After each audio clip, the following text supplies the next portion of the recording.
Welcome everyone to the next iteration in our climate change seminar series. Today we're focusing on water resources.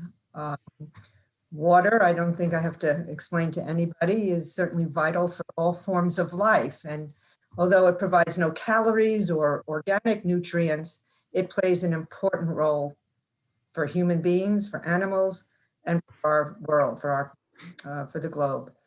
Water is the centerpiece of all life, and basically there is no life without water.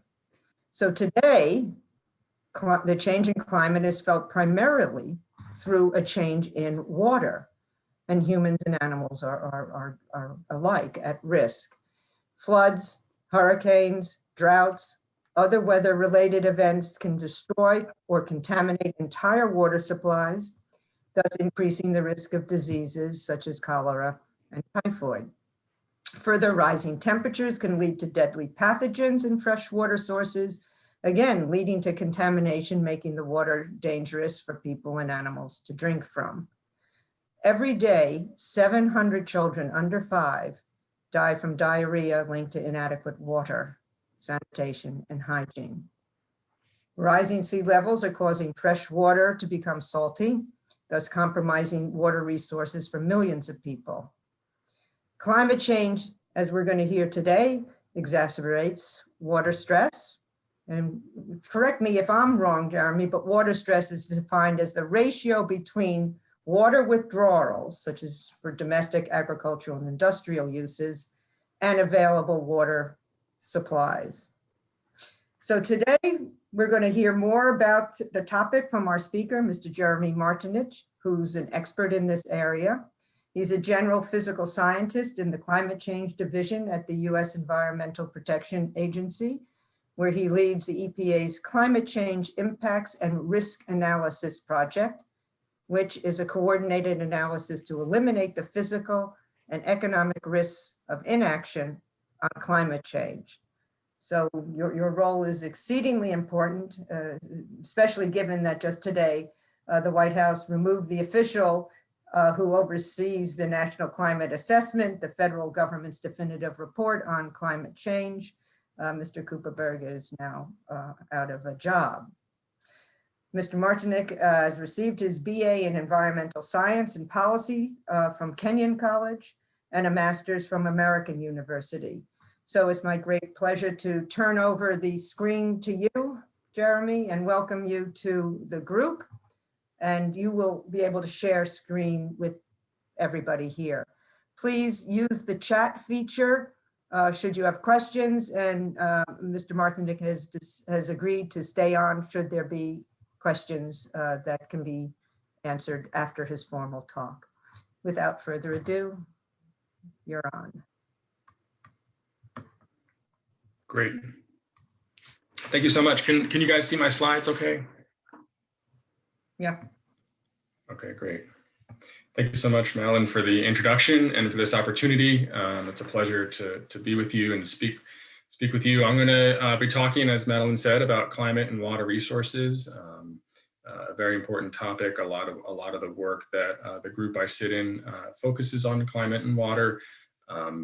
I work in EPA's Climate Change Division, which is within the Air Regulatory Program. So a big part of my office is involved in the setting of regulations to address climate change and greenhouse gases under the Clean Air Act. And I work in a program that helps provide the context surrounding why EPA is involved in climate change work. Why does climate change matter? How will be affected? How may things get worse or better in the future? And trying to quantify all these questions and provide the estimates that are necessary to support rulemakings. And so I'm looking forward to this opportunity tonight. I want to thank you, as a medical school and associated hospital, and it sounds like there's a reach around and kind of an audience here around the globe. I want to thank you for all the work that your part of the world is doing on our response to COVID.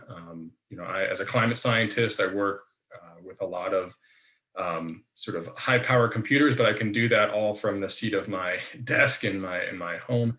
And I know that many of you are oftentimes on the front lines of things. And so I wanted to thank that. I also wanted to mention I have a little bit maybe more of a connection with Weill Cornell, and just a personal one.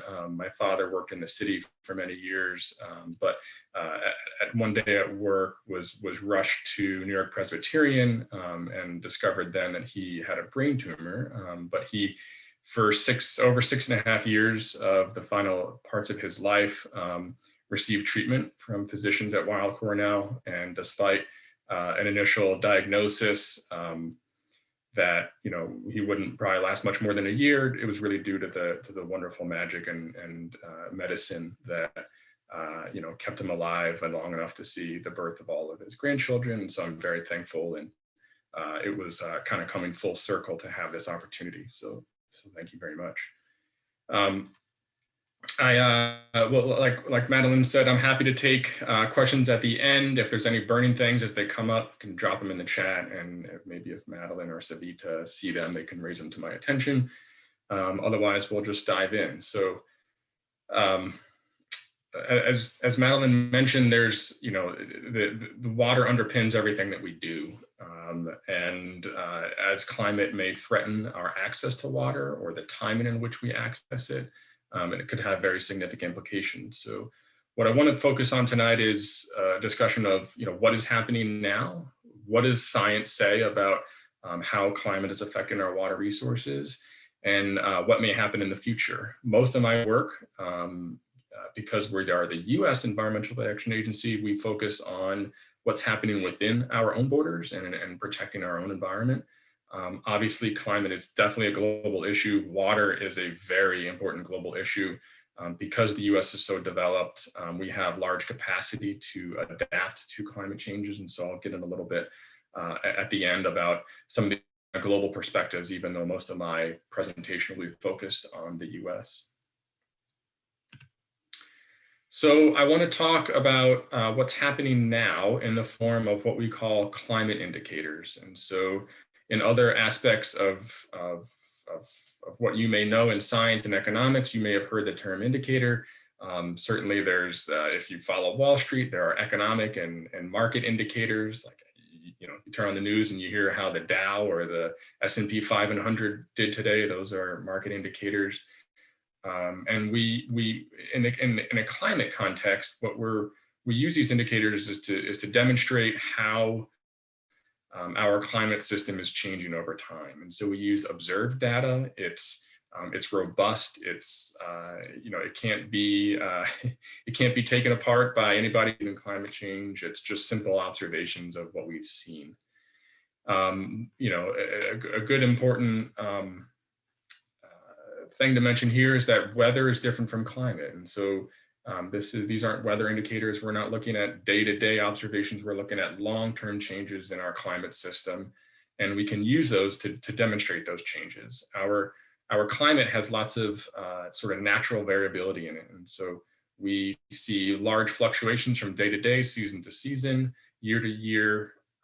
And sort of in order to demonstrate climate change, we need to look across years to decades, sometimes even millennia, to demonstrate, what is happening, and is this different from the natural variability in which we live.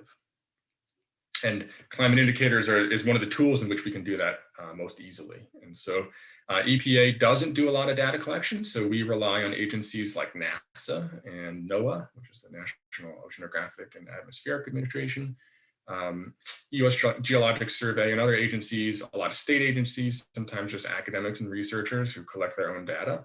And so we look for these long-term robust data sets to help tell the climate change story, what's happening all around us. As you can see in this picture, just highlighting, 12 or 13 specific indicators. There's many ways in which climate change is affecting us. We want to be able to demonstrate that through these types of information kind of management systems. And so I'm going to talk a little bit about some indicators focused specifically on water resources, heavy precipitation, the timing of snowmelt runoff, stream temperature, high tide flooding, snowpack, stream flow, and sea level change. So we'll go through each of these and talk a little bit about why they're relevant. So let's start off with heavy precipitation. So we know that precipitation is changing, but actually when precipitation falls in its heaviest magnitudes, we know that that is changing. And you can see in this map, although the resolution is not great in that we've had to aggregate for statistical power across many states, you can see that with the exception of the Southwest, all parts of the lower 48 states of the US have seen increases in total annual precipitation falling in the heaviest 1% events. So if we take the three heaviest rainfall events of a year and we look at how much volume of water is falling during those events, we can see those changes over a long, in this case, from about 1901 to 2016. So over a 100-year period, these are the changes that we see. Well, why does this matter? Because it, certainly it matters for our infrastructure. It matters that we may have designed culverts and bridges and roads and drainage systems for, a sort of historical climate. And now that climate is changing. So our infrastructure may not be able to handle the volumes of water that it now sees falling. A personal anecdote is that I 2 years ago tried to buy some gutters, and the old gutters that were on our house were 4-inch gutters and downspouts, and they don't even sell 4-inch downspouts anymore. And when I asked the company why not, well, they said, well, rain is falling heavier. So they've seen it themselves, and they actually have to sell 5- and 6-inch gutters now in order to handle that volume. So it is here and now, and here's some data to support that. And so this heavier sort of precipitation is consistent with how climate scientists would expect things to happen. Warmer air holds more water vapor. At sea level, about 10% more water vapor can be held in the air for each degree of warming. So you can do that math and it adds up. And so so we've seen those changes. We'd expect them to change further in the future. Snowpack. So snowpack is the sort of the amount of snow that remains from year to year. And so we can see in here, this figure to the right shows from 1955 to 2019, changes in snowpack in the Western US, where the elevations are such that it supports long-term snowpack measurement. And so here we're looking at a metric called snow water equivalent, which is probably more detail than you need, but the graph here on the right in the legend will basically shows the size of these dots. Smaller dots are smaller changes. Larger dots up to that biggest circle is about an 80% change. So places where there is a big blue dot, that would be an 80% increase in snowpack, and vice versa with red, we see up to an 80% decrease in snowpack percentage compared across this time period. And so why does this matter? Well, it matters because a lot of these snowpack mountain systems feed water to our river systems. And so they're sort of like built-in batteries in a water system for the downstream communities that rely on that water. When you have less snowpack, you have less volume of water feeding your river systems. So anybody who wants to use that water may not be able to have as much as it needs. And this can have a lot of implications, or just can have very large implications for humans and the ecosystems that rely on that water. It also would matter for recreation and skiing. So I'm going to talk a little bit about winter recreation a little bit later, but when there's less snow, there's just less winter recreation that you can have on these sites. And so this is a data set that looked at 700 different sites, and it was compiled by ultimately the US Department of Agriculture.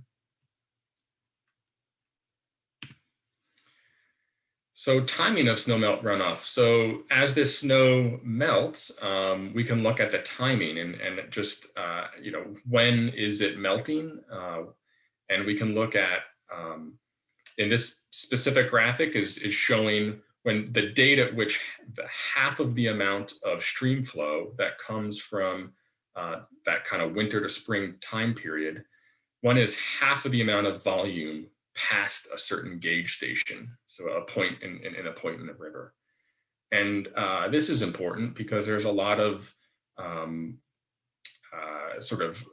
phenological phenomenon within a natural environment that are timed to this melting snow melt and the water that comes out of it. And so when you have that volume coming earlier and earlier, in some cases up to 5 to 10 days earlier, that may trigger some species to do things earlier or later than when they were normally supposed to do. It also means that more of the volume of water is emptying the watershed earlier on. So a farmer who needs to irrigate their fields may have less water, say, in July and August during the dry season than it otherwise would, because more of that water has already passed down the river and eventually fed into lakes, or more likely the oceans, and where it's gone. So the timing really matters. We would expect in a warming climate that you'd have more melting of your snow and ice at high elevations, and that would lead to times when the runoff is just occurring earlier.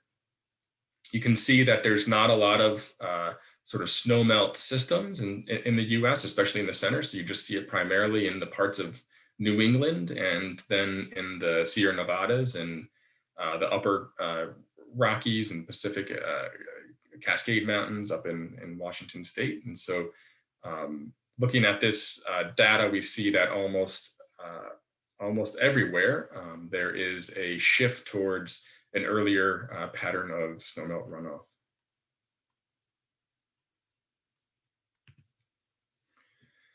This next indicator is on stream flow. So again, this is a long-term data set from 1940 to 2014, showing 7-day low stream flows. So my colleagues in the water office at EPA, this is an important metric that is used for setting water quality standards throughout the country. So they're very much interested in this sort of average of 7-day low flows and determining certain amounts of pollutants that are appropriate for the concentration of those pollutants that may be appropriate for any one watershed or water body. So in this case, we're interested in knowing, we're interested in stream flows and sort of why does it matter? Because, well, humans need water to drink. They need it to irrigate crops. We need it to generate electricity. Water is oftentimes a key way that power plants cool themselves down. So when we don't have the water necessary to do that, sometimes we have to shut down our power plants. And of course, there's a lot of other ways that we use water. And so when there's low flows, that can really matter. Like I said before, more I showed that graphic of heavy precipitation, but just because more rain is falling in heavier volumes doesn't necessarily mean more rain is falling overall. And in general, with climate, our understanding is that there is this driver towards more precipitation falling in heavy events, but the total amount of precipitation can really vary from place to place.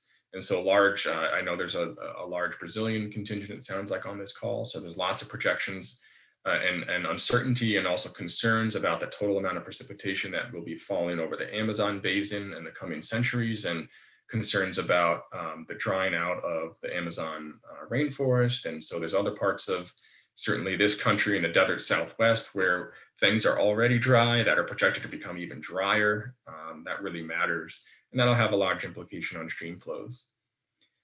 So this graphic is showing these 7-day low flows over this roughly 70, 75-year period, and changes that we've seen. You'll see that there's a lot of portions of the country, particularly in the West, where there's not a large decrease or not a large change in stream flow one way or the other. However, in the Midwest, there are large locations that are shown increases, more than a 50% increase in their low flows.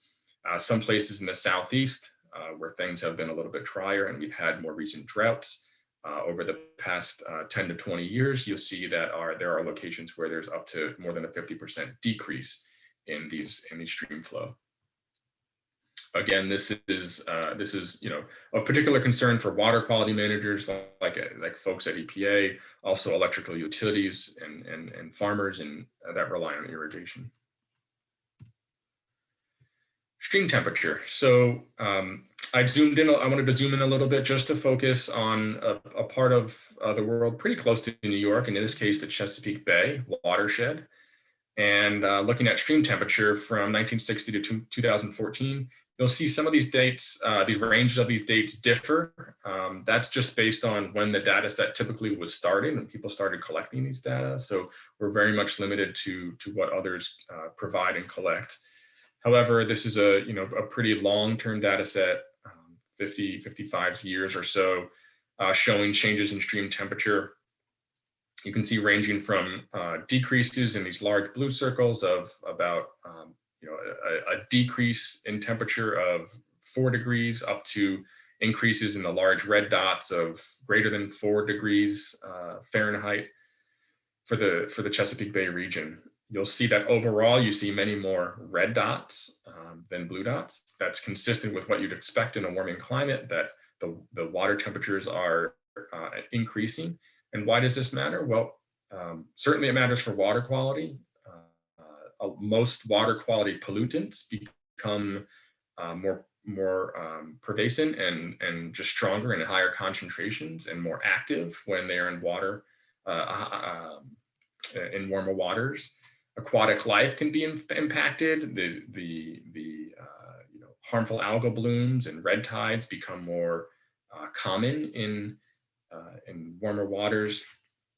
There's also phenomena associated with, again, I was talking about the power plants that need water for cooling their thermoelectric generators, and basically as the temperatures are warmer in the stream or lakes that they're pulling water out of, that can limit their ability to use that water to cool their plants. And so in Pennsylvania and in Maryland, there are some nuclear power plants over the last decade that have actually had to shut down because the water body that is near them that they draw that water out of has been too warm. And that can have implications on the reliability of our electrical system and our electric grid. So expect this to become more of an issue over time. It has been a large enough concern for many electric utilities that they are devising technologies to become less reliant on that water and use other cooling techniques and technologies. And so overall, on average, about 1.2 degrees across all sites, and then looking at sites that were statistically significant, about 2.2 degrees Fahrenheit. So this is a pretty significant warming trend. If you look at long-term projections of where we're going in the future, this will be a meaningful effect, and we'll begin to see more. This will have implications for the amount of invasive aquatic species that we see. In Maryland, we have a number of aquatic fish species that are able to migrate up into the Chesapeake Bay and rivers of the watershed that just couldn't survive the cold winters in the past. And so this has implications for aquatic habitats and environments as well. So sea level rise, a little bit different than, this is not kind of freshwater, this is saltwater systems. Here you're looking at a NOAA data set for 67 tide gauges. These are buoys that and these tide gauges are installed around the coastline. They've been there for about 55 years, measuring the rise and fall of the tides. And over time, as you go through millions of cycles of high and low tides, you eventually get to see these long-term changes in relative sea level. So I'll define that term. So we all know that the sea levels are changing globally, and generally they're rising. At a global level, they're rising. However, at a local level, so if you go to the coastline, you'll see you have to think about relative sea level change, because there's lots of factors that could either exacerbate that global change, that global trend, make it worse, or to act against it. And some of those factors can be, like you'll see up in Alaska here, you'll see that there's these large blue arrows. And so what's happening is there is not that sea levels are, global sea levels are falling in that part of the world. That's not happening. It's just that global sea levels are rising, but the land itself is actually rising faster than sea levels are rising. And that's because glaciers have retreated on parts of Alaska. And so whereas parts of a coastal Alaska used to have maybe a mile of ice on top of it, it suddenly doesn't have that anymore. So it's like a long-term, think of it as like a foam mattress. That foam mattress was compressed by the glaciers. Now the glaciers are gone and it's slowly expanding, or it's slowly unpacking, and those layers are rising just the tiniest bit every year. But it means that for those tide gauges that were measured, the relative sea level change was that the sea levels were actually dropping. But you see that's not the case in most of the US. In most of the US, we have very large increases in relative sea level change, particularly in the mid-Atlantic and the Western Gulf. However, most of the Atlantic and Gulf coasts are rising quite significantly. This has very large implications because, as you know, so much of the US population is focused on along the coast. 40% of the US population lives in coastal counties. Some of our largest ports and cities are along the coast. We've typically built this infrastructure to be mindful of tides and occasional storms, but when you start to raise that sea level a foot or more over time, you see that a lot of our infrastructure just was not built to handle this inundation. And so this it can have a very significant effect. Jeremy, if I could just interrupt for a second, there was a question posed on the chat. And the question reads, there seems to be areas that are protected from the rise in stream temperature located quite close to the predominant areas where temperature is rising. Is there an explanation for that? Are there protective factors? Yeah, there are some protective factors. So what this doesn't really capture is land use change, right? So you have some areas of, I think the major driver here is that you have some areas that are very undeveloped watersheds. And so you may have seen some places where the trend is not very significant because that area has remained undeveloped. And you've actually seen, the fact that there's more rain falling, or maybe long-term changes in the amount of snow that's falling, that has actually resulted in just cooler temperatures on average. You can see that they're not very common. However, there's other parts of the watershed, and this map doesn't really give you a sense of watersheds. It kind of just shows points. And so some of these dots may actually be close to each other, but actually maybe part of different watersheds. And the underlying land use within that watershed could have a very large effect on what's driving this. So this is not a pure climate effect. It's not only climate change that's affecting these streams and rivers and their temperature. It's also what has happened in the watershed that has also contributed to this temperature change. And so I don't have a full explanation as to, I haven't looked into each of one of these dots to tell you what exactly is going on. But there land use can have a very large effect on these temperature changes.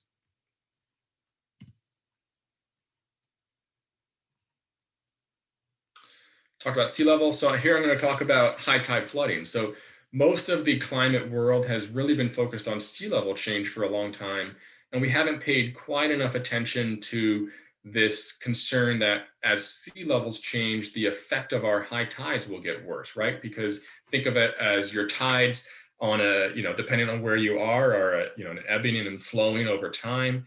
But as you raise the base upon which the tides fluctuate, you're creating high tides that are more impactful to your coastal areas. And so this is a indicator looking at the frequency of flooding comparing the 1950s to the 2010s. And we see in these bar charts, you don't have to necessarily be able to read the numbers. I'm sorry if the resolution is tough for you to see, but you can see some places having, upwards of, 30 to 40 more flooding days per year, particularly along the mid-Atlantic.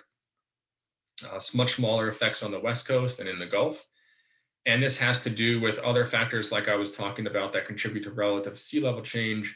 The fact that the Gulf Stream is present in the Atlantic, that's a huge river of water that is pushing water up against the Atlantic coastline. That can lead to changes in relative sea level change. And then we have these high tide flooding events that are just getting worse and worse as a result of the increasing sea level change along those areas. And so you may see this more and more.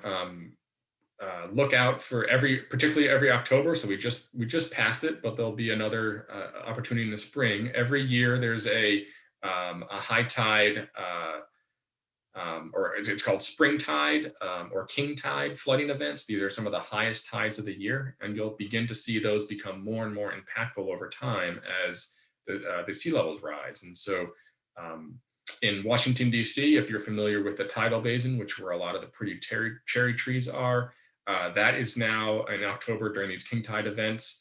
Most of those sidewalks are completely underwater and inundated by these tides. And so if you live in a coastal area, you may be experiencing this. In Miami, Florida, they spend roughly $150 million each year putting in new pumps to just pump water out of the city as a result of these, what are kind of like, think of as sunny time, it's called sunny day flooding. Just you look up, it's a beautiful, blue sky, sunny day, but it's just the effect of the high tides. The water is coming up from underneath and causing inundation. So this has an effect and implications for any coastal area. Your roads are flooding, your houses are flooding. This will get worse and worse as sea levels rise in your area, if that's what is projected for your location. So that's my kind of coverage of indicators, and maybe I will pause there to see if there's any questions, because I next want to talk about what's kind of happening in the future and hopefully mirror some of the indicators we just talked about, and provide some context about what we may understand, what we think might be happening in the future.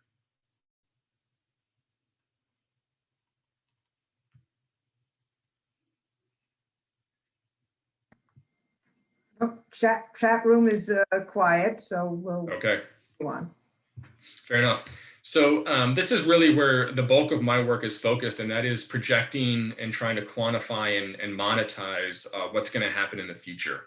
And so most of my work is not just focused on water resources, it's focused on all the ways in which climate change may affect us: infrastructure, agriculture, human health. So I'd be happy to talk to you guys more about those stuff. I've just focused on the water resource related sectors here. We'll go through water supply, inland flooding, winter recreation, recreational fishing, water quality, and coastal property, or it's actually coastal transportation property.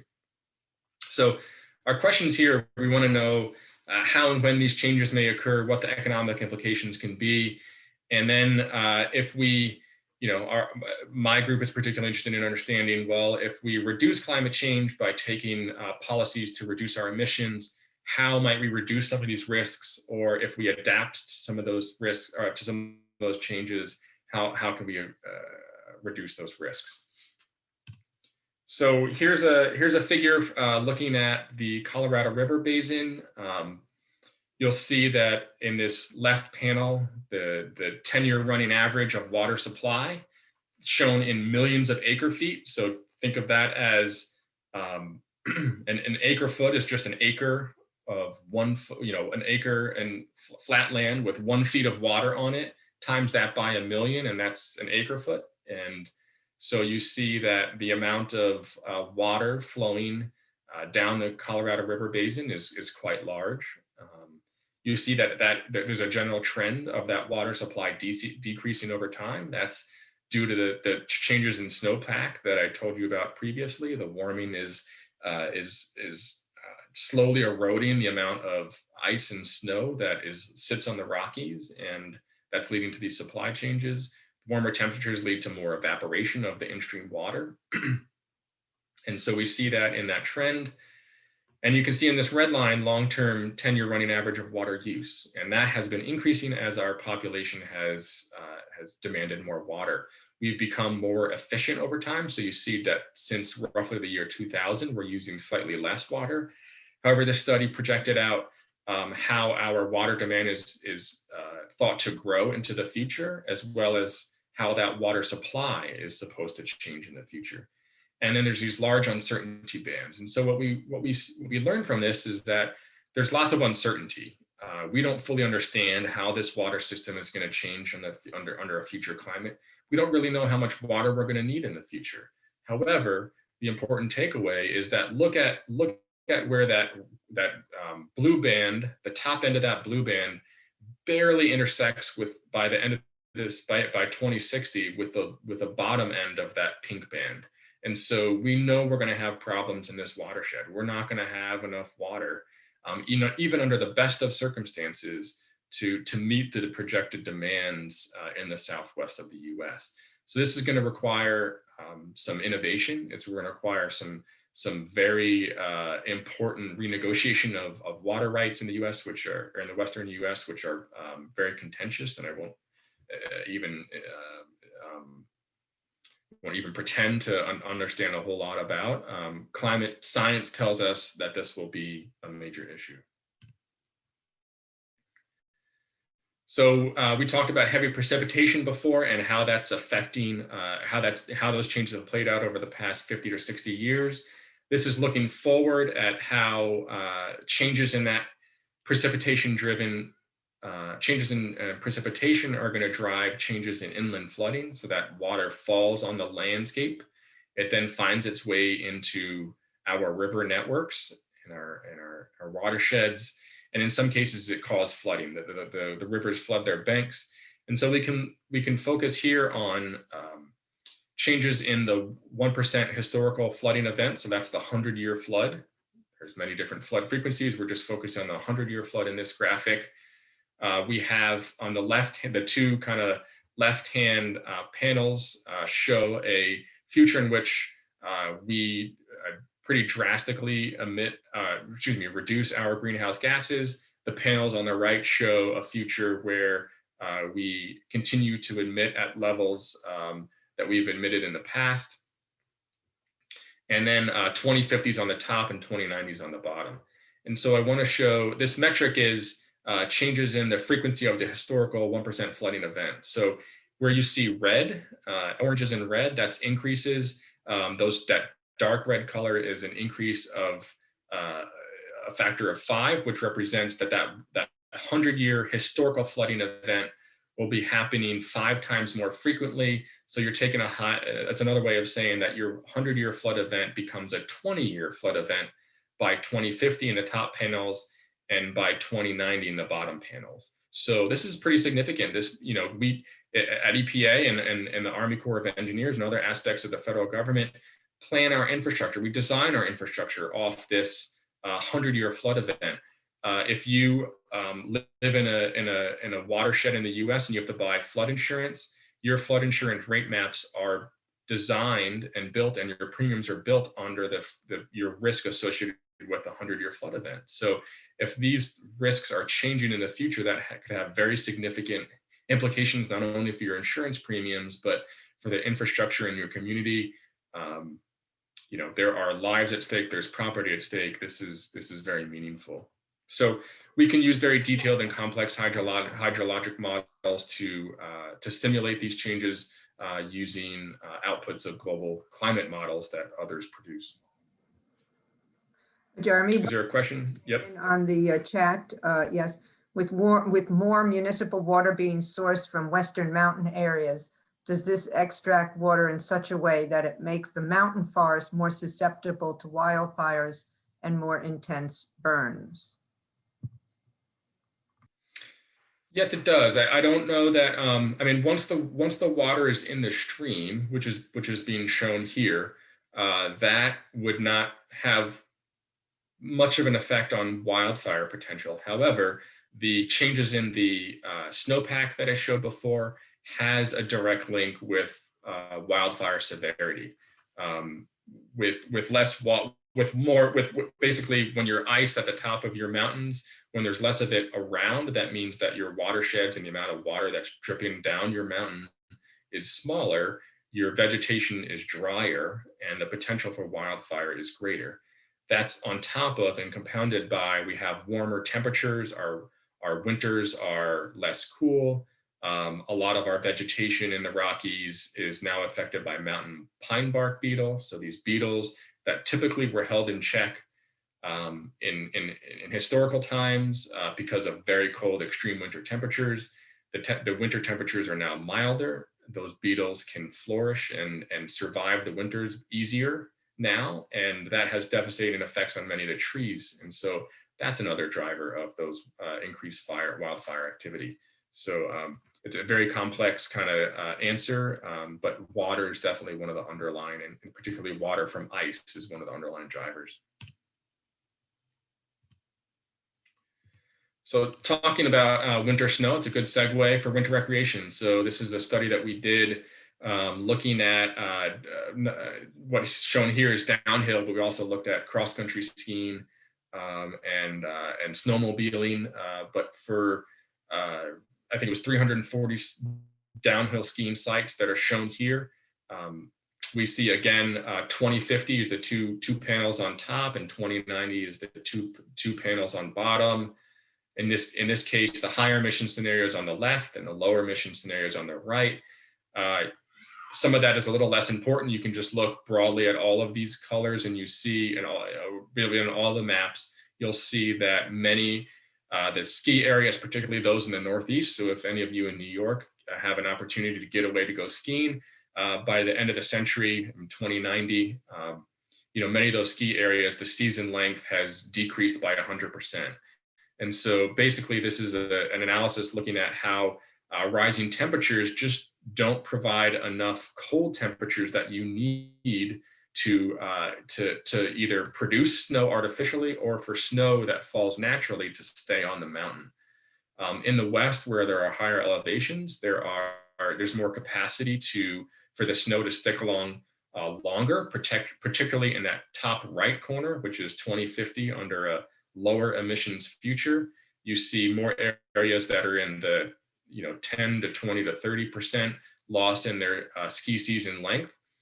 However, think about if you own a ski resort and you lose 20, 30, 40% of your ski season length, most of that's going to happen in what they call the shoulder months. So that's going to happen in November, December, and then maybe in March, April. That's going to very much affect your bottom line and your profitability. A lot of these ski areas are already operating on the margin, and so that's why a lot of ski areas are quite active in the discussion about climate change action, and you hear them talking about the importance to do something about climate because they know that their livelihoods, but also their sport that they love is at risk.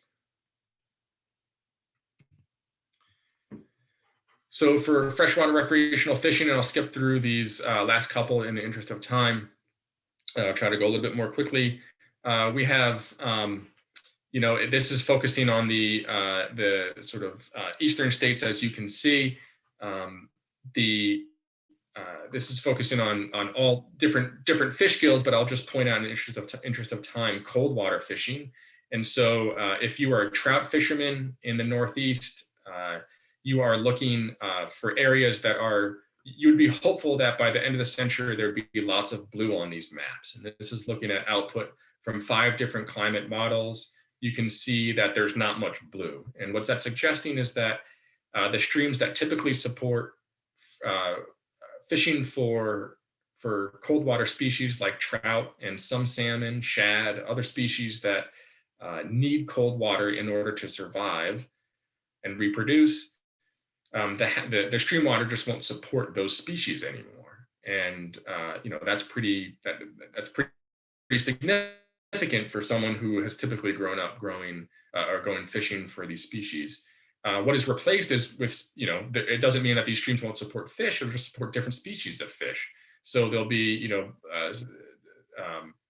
species that are more tolerant of, summertime warm temperatures that will inhabit these creeks and rivers over time. So we see, massive changes. We talked about stream temperature before. Here's one impact and kind of how it plays out into the future.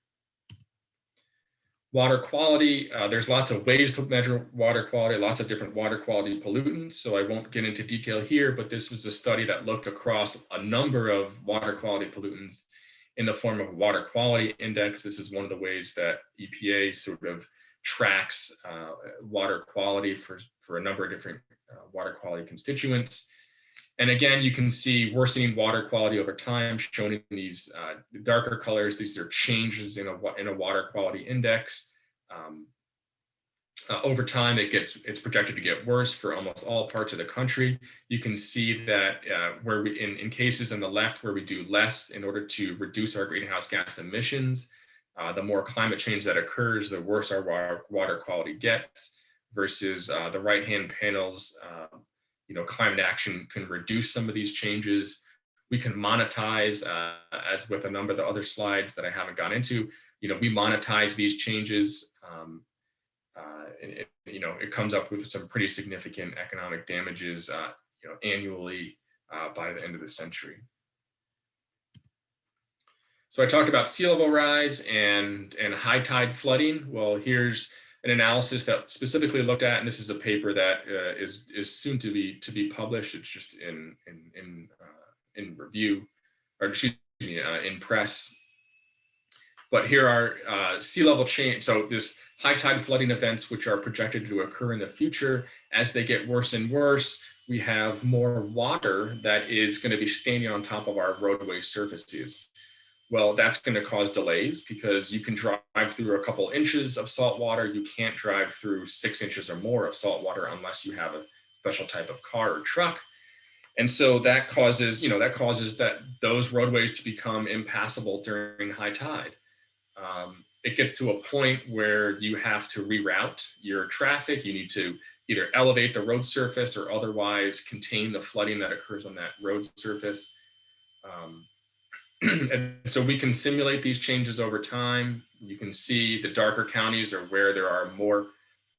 In this case, it's an economic metric of millions of dollars per year. So, over $1 billion, per county per year by the end of the century. So very significant costs for these local municipalities. These would be, very large expenditures that they need to make in order to shore up their coastal transportation networks. It's also a big loss to coastal, coastal people who reside in those areas. It's going to cause delays. It's going to cause inconvenience. They'll have to reroute. I see this, when I see this flooding sometimes when I go on vacation in North Carolina, in coastal North Carolina. There'll be a beautiful sunny day and suddenly there's huge puddles across the road and you're sort of wondering, like, did it rain last night? And you're like, no, it didn't rain. It's like, no, this is just high tide flooding. So it's real, it's happening now. It'll get much, much worse as sea levels change. I want to point out that the interconnections of climate, water, and land and energy are real. Water effects are not just, shouldn't be kind of looked at in their own silo, in their own vacuum. Droughts have implications for lots of other dynamics on energy and land. Too much water can be an issue. So we need to be mindful of the connections in which water is essential for all aspects of our life, while those other aspects of life are vulnerable to climate. So there's this interconnectedness. Lastly, I want to provide a couple of slides just on global perspectives. In the US, like I started, we have a very high capacity because we are a heavily developed country to adapt to the sort of water resource changes that we will see. We won't be able to adapt to all of them. And the adaptation itself will be very economically costly. Rebuilding those roads, building bigger drain pipes will all be very expensive. Not having enough water to irrigate agricultural fields in Southern California will be very expensive, but we can find a way to do it. However, other parts of the world that are very much developing don't have those luxuries. And so here we have a projection of global stream flows under a scenario of 2 degrees centigrade of warming in the future. So if you're familiar with the Paris Agreement, that's an agreement to keep global temperature change below or no higher than 2 degrees centigrade from pre-industrial levels. So this is kind of a map showing that, the percentage change in those stream flows. And so where you see redder colors, you're seeing decreases. Where you're seeing blues, you're seeing percentage increases.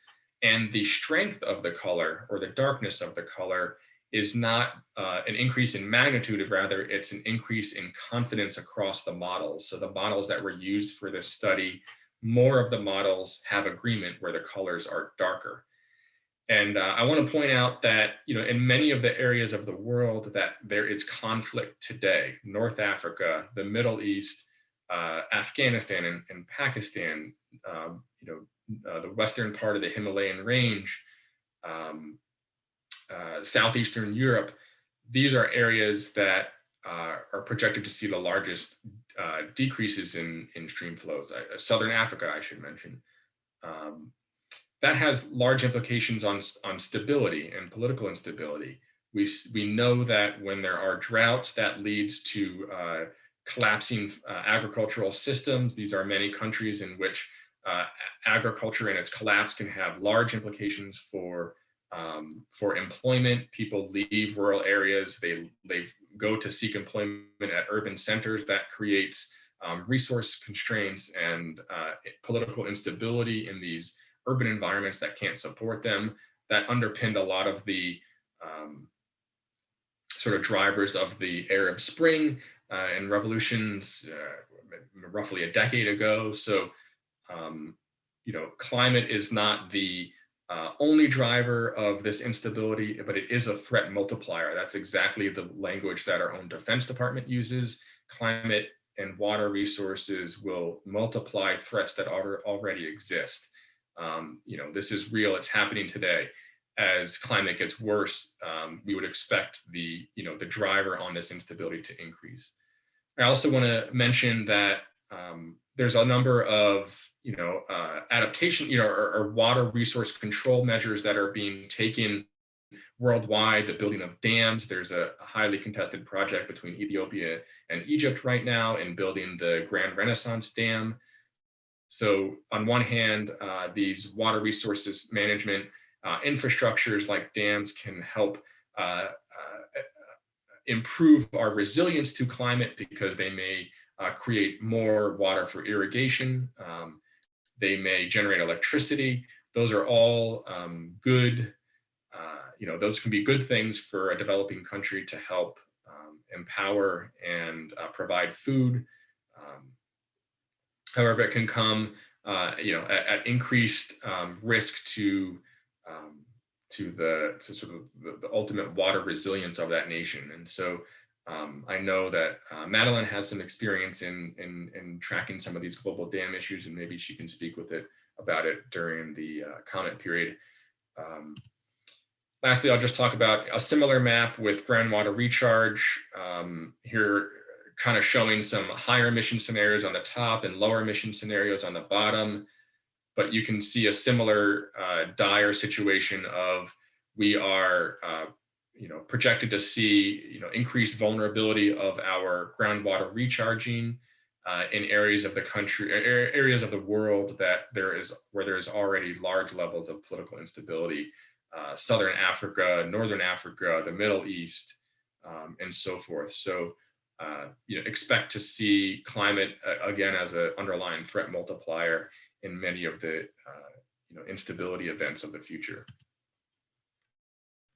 So I just wanted to summarize, again, the US will be significantly vulnerable to climate change's effects on water resources. We can adapt to many of these changes, but adaptation itself can be costly and has its limits.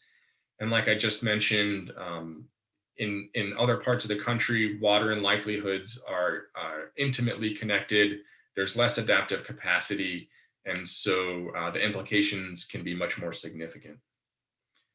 And so that I'll finish. Thank you again for the opportunity. I appreciate it. Thank you very, very much, Jeremy, for this really sobering overview of the implications, and the focus on the United States certainly should give us in North America pause for concern. We have some Canadians on the line as well on the Zoom. I don't know, maybe they'll start to have beachfront property once Greenland starts to melt, but this is all serious stuff. And you did mention something, about Ethiopia, which is certainly in the news, very current. I saw something similar firsthand in Laos when we were there. The Chinese are aggressively building dams all along the Mekong River. Now, the Mekong River is the lifeblood for Laos, Cambodia, and Vietnam. So you start making these dams, blocking off, flow of water, fishing areas and so forth, agriculture, irrigating fields, rice paddies, et cetera.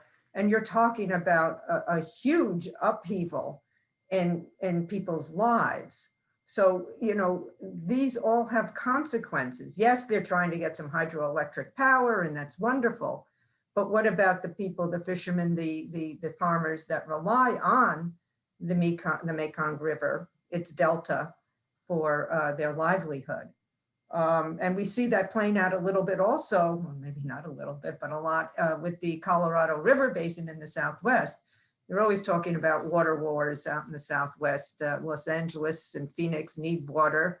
Well, what about, the communities upstream?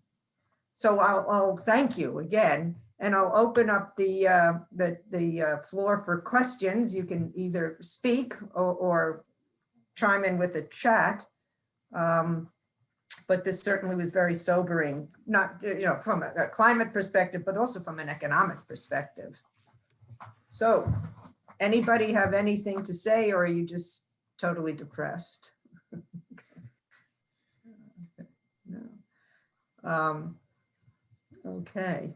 So I think that for those who want to stay on afterwards in a more intimate setting, if you will, ask some questions, we will remain on. For those that need to leave, I always like to end at 6. We are at 5:58. And I want to thank everybody for joining us. Next week, the 17th, we're going to be focusing on air quality and reducing carbon emissions. So this should be a very compelling and timely topic, talking about reducing carbon emissions. Okay, so let's see. Oh, we have a couple of questions here. What can individuals do? There's one question. Jeremy. Sure. Well, yeah, this is a global issue. So, but each individual caused it. So, it's a lot of impediment to action is, oh, well, if I'm recycling or I'm turning off my lights, I'm just one small player amongst 7 or 8 billion people in this country or in this world. And that's just the wrong way to think about it. Personal empowerment is powerful. Empower your peers, everything that you can do to reduce your electricity usage and your energy usage makes a difference. Obviously supporting, clean air action and climate action in your communities, your, local state governments, the federal government, although not as much action has been happening as of recently. There are lots of, activities and state and local governments across the US, obviously across the globe, private sector, public sector, I think, being a part of it, expressing your support of it are all meaningful things that can be done. Yeah.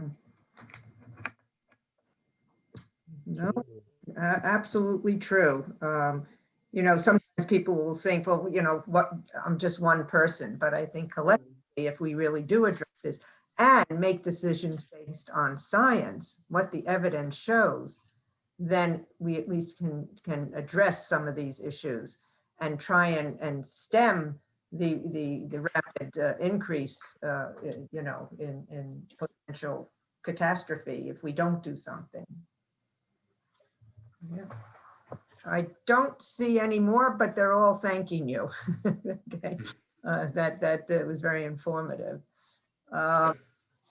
And I do indeed thank everybody. So again, carbon emissions next week on the 17th and air quality.